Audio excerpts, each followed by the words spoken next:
Bom dia, um prazer novamente estar aqui com vocês, né? Hoje nós vamos contar a história da questão institucional do meio ambiente no estado do Mato Grosso do Sul. Como começou essa história, né? Eu, na minha modesta opinião e da convivência que eu estou aí nessa questão ambiental já há 43 anos, eu acredito que tudo, essa evolução, essa questão educacional, essa questão de desenvolvimento da preservação do meio ambiente começou exatamente com Mato Grosso do Sul. Eu vou contar por quê. Mato Grosso do Sul foi dividido em 1977, exatamente em 11 de outubro.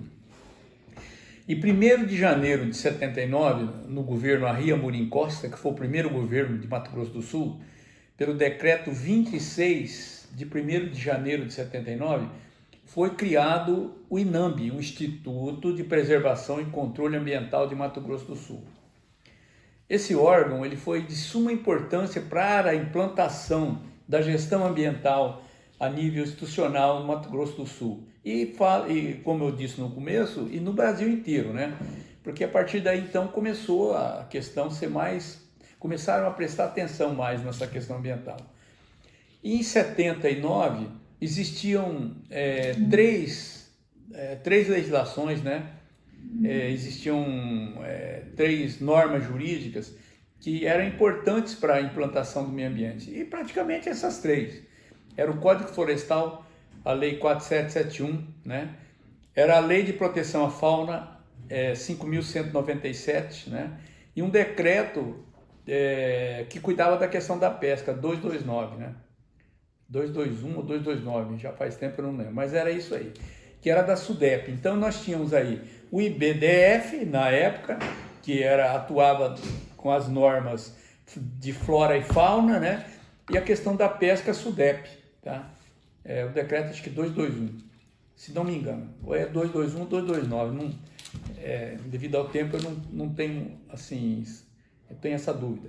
Mas em suma, em resumo, essas normas eram que existia na época e pelo fato delas existirem, e havia muita ignorância da sociedade, né, da questão das pessoas, né, da sociedade em geral, ignoravam. Existia uma lei, ninguém ligava para isso, né? E com a criação do INAMB em 79, sobre a gestão do coronel Flávio Américo dos Reis, que faleceu agora há poucos dias, né? Aí foi implantado, então, a fiscalização no estado, né? Na época, Mato Grosso do Sul era um estado que tem até hoje um potencial, né, ecológico muito grande em função do Pantanal, né? A questão do cerrado, né? Então, naquela época, se caçava o jacaré, que o jacaré era um produto que era exportado, né, para a Europa, né, para virar bolsa e etc. Então tinha exatamente um mercado disso aí. E aí a caça era muito intensa aqui no Pantanal. E houve realmente naquela época praticamente uma guerra. Os fiscais do INAMB, eu como também fiz parte, né, dessas equipes, né, eram pessoas bastante determinadas que vestiam camisa, as pessoas tinham orgulho disso, né. E aí atuava, né, com o apoio do coronel Flávio, que era o secretário na época, atuava bastante intensa, uma atuação intensa mesmo. Prendia, havia troca de tiro com coreiro, era uma coisa assim, bastante perigosa de certa forma, né? Bom, aí com a implantação do INAMB, né? Com a implantação do INAMB, aí começaram a entender que era necessário o cumprimento, que a lei existia e tinha que ser cumprida. E essas ações do INAMB ultrapassaram fronteiras, tanto dentro do Estado, né, das outras federações, como internacionais. Existiam, por exemplo, a gente via muito nas mídias da época, né, que não é como hoje, claro que não, matérias sobre a atuação do Mato Grosso do Sul em preservação ambiental. Tanto é que servimos de referência para várias unidades, Mato Grosso, São Paulo, né, e por aí adiante. E aí começou a desenvolver aquele espírito de preservação que nós temos hoje. Exatamente foi dali. Eu tive na época lá e graças a Deus eu estou aqui até hoje. E a partir dali então se teve noção da necessidade de se preservar. Bonito naquela época não era nada, não era nada, era feio, né? Eu sempre falo, bonito naquela época era até feio. Hoje é um território internacional, ela tem assim uma referência por questões ambientais internacional, todo mundo conhece, sabe, tem noção do que é bonito, né? E por fim, era assim, uma coisa muito ativa. Nós tínhamos assim, uma questão do peixe, né, da pesca, os rios eram extremamente piscosos, né? Então tinha empresas que vinham pescar, que vinham comprar peixe aqui no Mato Grosso do Sul e levava. E aí, com a implantação do Iname, começamos a ter um controle disso, né? Aprender muito a carga de peixe regular, o controle das questões da rede, né, dos equipamentos para serem pescados, né? Realmente foi uma implantação necessária. Tinha que haver esse choque na sociedade, né? E o Iname fez muito bem isso aí. Tanto é que o resultado está aí hoje, né? Nós temos aí, hoje é o IMASU a nível estadual, a Polícia Ambiental, né? O próprio IBAMA, que era IBDF, virou IBAMA, né? São órgãos ativos, né? Tem uma gestão bastante efetiva, né? E isso aí é um resultado lá de trás da história, a história que implantou, né? Foi o alicerce de tudo isso aí, né?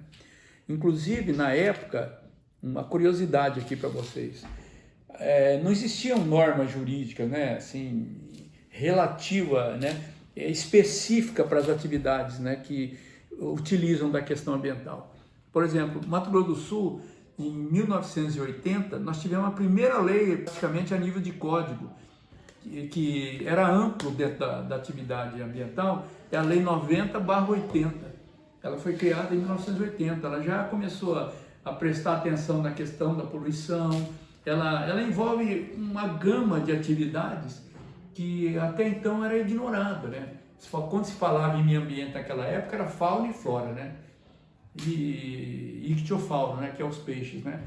E depois da lei 90/80 começou, né, os estados a encamparem. Hoje nós temos aí um dos maiores conjuntos, né, de normas jurídicas do mundo.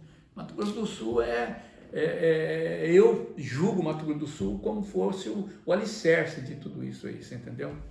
Graças a Deus nós temos aí um país ambiental. Mato Grosso, o Brasil inteiro é um país ambiental, né? Tanto é que se você comparar o Brasil com qualquer unidade do mundo, né? Qualquer país do mundo, qualquer continente do mundo, ninguém tem a riqueza que nós temos no Brasil. Entendeu? Embora se fala muito mal, todo mundo fala mal nesses congressos, nessas festas, né, nessas reuniões ambientais que tem no mundo, né, essas convenções, né, a gente vê pessoas que falam muito mal do Brasil. Na verdade, é tudo mentira. O Brasil é o país mais ambiental do mundo. Inclusive, eu, como técnico da área, né, tenho formação jurídica também, eu, como estou na área há muito tempo, acho que existe muita mentira, entendeu?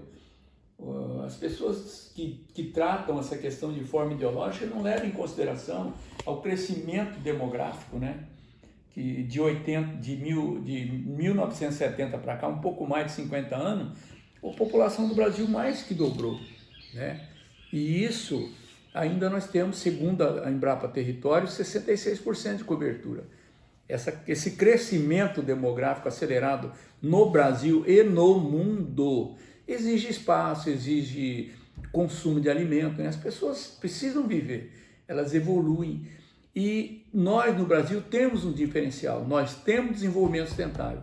Embora muitos criticam, muitos falem mal, nós somos o país mais sustentável do mundo, entendeu? Porque nós temos uma produção de excelência, né? Nós temos uma produção de grãos, agropecuária, né? E florestal, agro, silvo, pastoril, nós somos assim, praticamente um dos campeões mundiais de produção.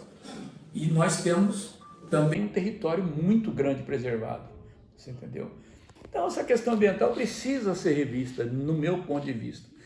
E voltando ao assunto lá da história do Mato Grosso do Sul, e tudo começou ali, no Iname.